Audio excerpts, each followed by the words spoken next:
선과 악의 대결을 그리는 영화에 있어 멋진 주인공만큼이나 중요한 요소가 바로 강렬한 인상을 남기며 주인공을 뛰어넘는 강력한 빌런들이죠. 감독들은 영화 속에서 이 빌런들이 가진 압도적인 위험을 보여주기 위해 그들의 막강한 신체 능력과 함께 강력한 무기와 초능력 등을 부여하며 관객들에게 강렬한 인상을 남겨주기도 하지만 때때론 그들이 타고 있는 전함의 크기와 함선에 장착된 파괴적인 무기들을 통해 압도적인 분위기를 자아내기도 하는데요. 그래서 준비했습니다.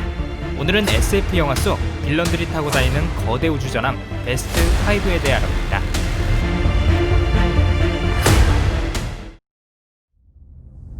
첫 번째로 소개해드릴 전함은 마블 세계관 속 국제안보기관인 쉴드의 전함 헬리캐리어입니다. 어벤져스 1편에서 처음으로 등장한 헬리캐리어는 전투가 가능한 함선의 느낌보단 전투기를 인양 가능한 항공모함이라고 부르는 것이 더 어울리다고 보는데요.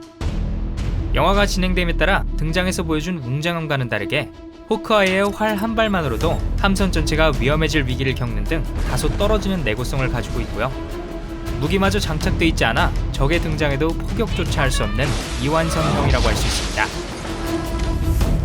그랬던 헬리캐리어가 캡틴 아메리카 시리즈의 두 번째 작품인 윈터 솔저에선 강력한 무기들과 효율적으로 개선된 외형 등을 가진 전함으로 재탄생하며 다시 한번 강인한 인상을 남겼습니다. 구형 헬리캐리어보다도 25%가 커진 신형 헬리캐리어의 갑판 크기는 가로 426m에 세로 253m로 작은 전투기만 실을 수 있었던 구형에 비해 대부분 쉴드 전용 전투기인 퀸젯만 20대 이상을 안착시킬 수 있는 넓은 크기를 가지게 되었고요. 아이언맨인 토니 스타크가 개발한 리펄서 기술을 응용한 엔진 덕분에 3000피트 고도에서 영구적으로 내려오지 않고도 떠다닐 수 있는 향상된 비행 능력과 함께 전 세계 누구든 정조준할 수 있는 정밀조준 시스템이 내재된 정밀 사격구가 40대 넘게 장착돼 있어 과거의 허접한 스펙과는 다르게 사기적인 능력을 지닌 전함으로 재탄생하게 되었습니다. 물론 이런 강력한 전함이 정의의 편에서 싸우면 좋겠지만 지구의 평화를 위해 창설된 이 쉴드라는 거대 조직은 사실 이미 오래전부터 내부에 잔입한 하이드라에게 잠식돼 과거의 수장이었던 알렉산더 피어스 국장의 말 한마디로 2천만 명 이상의 생명을 좌지우지하는 대량 살상 무기로 전락해버리게 됩니다.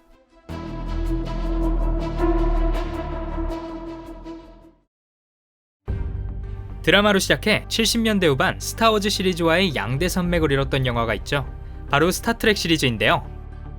다음으로 소개해드릴 전투함선은 바로 이 스타트렉 시리즈의 두 번째 작품인 다크니스에 등장한 거대 전투모함 USS 벤전소입니다.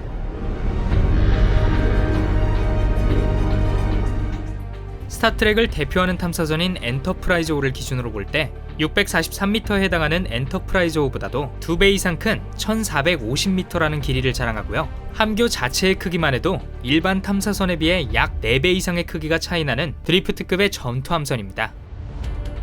USS 벤전소는 우주평화 유지와 미지의 영역을 발견하는 것을 목표로 하는 스타플렛의 신념과는 달리 클링온 종족과 같은 여러 적과의 전투를 대비해 행성 간의 전투를 지향하는 법을 위반하면서 알렉산더 마커스 제독이 목성에서 비밀리에 제작한 최종 병기이고요. 전쟁을 목적으로 만들어진 만큼이나 기존 스타플릿이 제작한 우주 탐사선이 가진 장치들을 가뿐히 넘기는 스펙을 자랑합니다. 세계관 내에서 가장 빠른 함선 중 하나인 엔터프라이즈-O의 워프를 가뿐히 능가하는 코어 엔진 덕분에 워프를 하며 도망가는 상대를 따라잡아 벌집으로 만드는 건 일도 아닙니다. 비공식적으로 스타플릿에서 소용하고 있는 가장 큰 우주선인 만큼 강력한 블래스트부터 넓은 경락고에 숨겨진 페이저 어뢰, 그리고 화염 점정으로 사용하는 2개의 양자빔까지 여러 종류의 무기들이 장착 가능해 전투에 최적화된 함선임을 증명합니다.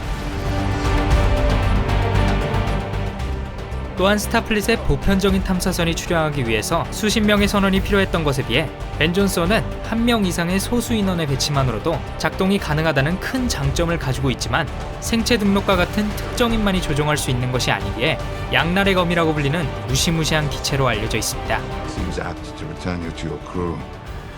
After all, no ship should go down without her captain.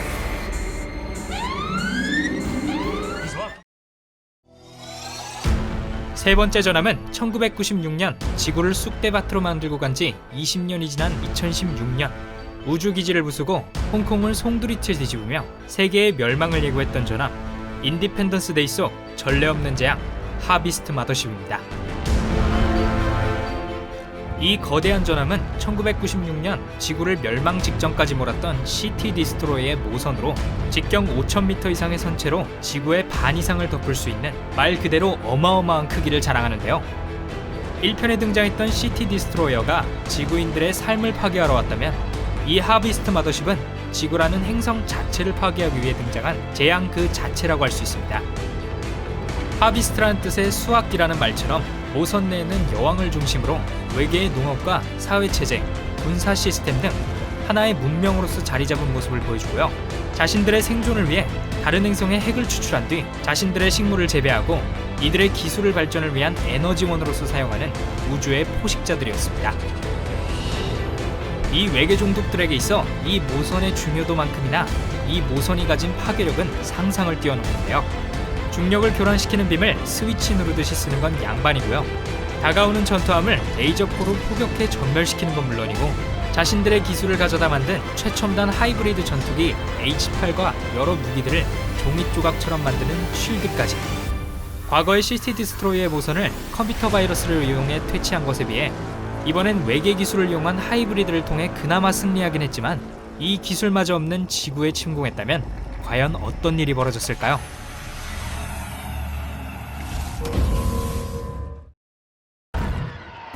우주전쟁하면 스타워즈, 스타워즈 하면 멋진 전함들을 빼놓을 수 없죠.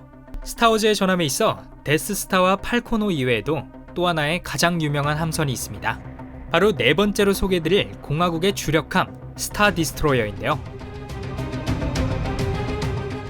이 전함은 공화국이 자신들의 권력을 과시하기 위해 만든 함선으로 길이 1600m에 폭 길이는 600m로 한 점을 중심으로 모이는 쐐기 모양의 특징을 가지고 있는데요.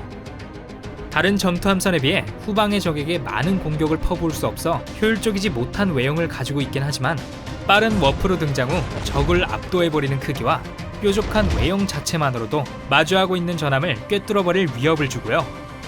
여기 함선에 장착된 터보 레이저 한 대 한 대마다 타겟팅 시스템 기반으로 만들어져 있어 다가오는 전투기를 파괴시키거나 전방에 보이는 적에게 집중 포격을 하기 때문에 함선끼리 만나기 한참 전에 전투를 끝내버릴 수 있는 저돌적인 디자인을 가지고 있습니다. 여기에 전함 내의 대부분을 차지하는 넓은 경락과 함교를 가지고 있어 약 37,000여 명이 넘는 선원들과 72대의 타이 스타파이터, 8대의 T4A, 20대의 AT-AT 등 여러 병기들을 보관이 가능하기 때문에 행성 내에서나 우주에서도 즉시 병력을 보낼 수 있는 효율성 갑이라는 말과 함께 스타워즈 전함 중에서도 가장 자원 집약적인 우주선이라고 불리기도 합니다.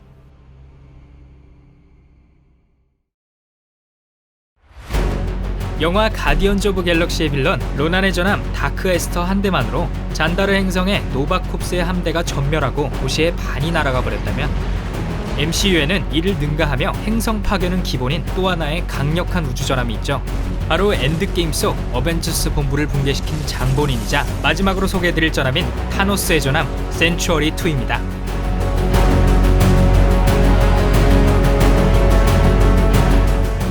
인피니티 워의 첫 장면 속 아스가디언 백성 대부분이 타고 있던 우주선이 초라할 정도로 압도적인 크기를 자랑하며 등장했던 이 함선은 역대 MCU 세계관 속 등장했던 가장 거대한 전투함선으로 알려져 있습니다. 바로 길이 약 3,353m에 높이는 1,219m라는 어마어마한 크기에 못지않게 함선에 탑승하고 있는 종족들 또한 직속 산하부대인 블랙오더를 시작으로 뉴욕을 쑥대밭으로 만든 치타우리 종족과 레비아탄, 가디언즈 오브 갤럭시에 잠시 등장했던 아스리안 종족과 네크로크래프트, 아웃라이더 종족과 탱크, 그리고 이들을 지상으로 옮기는 여러 수송선들까지 이렇게나 많은 부대와 우주선을 탑재한 채로도 엄청난 가속력을 가지고 있는 타노스의 함선. 이 함선의 핵심 기술이라고 할 수 있는 에너지 코어인 이 거대한 함선에 대한 정확한 정보는 나오지 않았지만 이 함선에 필요한 에너지를 주는 건전지 같은 존재이며 쉴드 형성에도 기여하는 것으로 알려져 있습니다.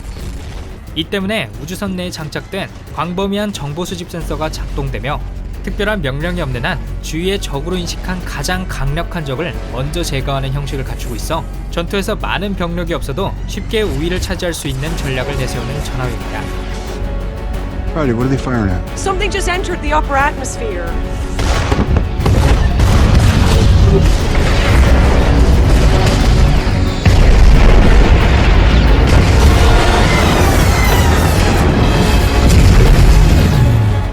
함선 내에 장착된 무기인 에너지포와 어뢰 미사일들은 과거 로난이 지구로 찾아와 캡틴 마블에게 쏜 미사일보다도 더욱 작은 사이즈를 가지고 있어 조금 초라하다고 생각하실 수도 있겠지만, 발사 시작과 함께 어벤져스 본부를 단 10초 만에 묵사발내버리는 무시무시한 위력을 보여주며 어벤져스에게 있어 역대 가장 두려운 빌런이 타고 있음을 당당히 보여준 무서운 전함입니다.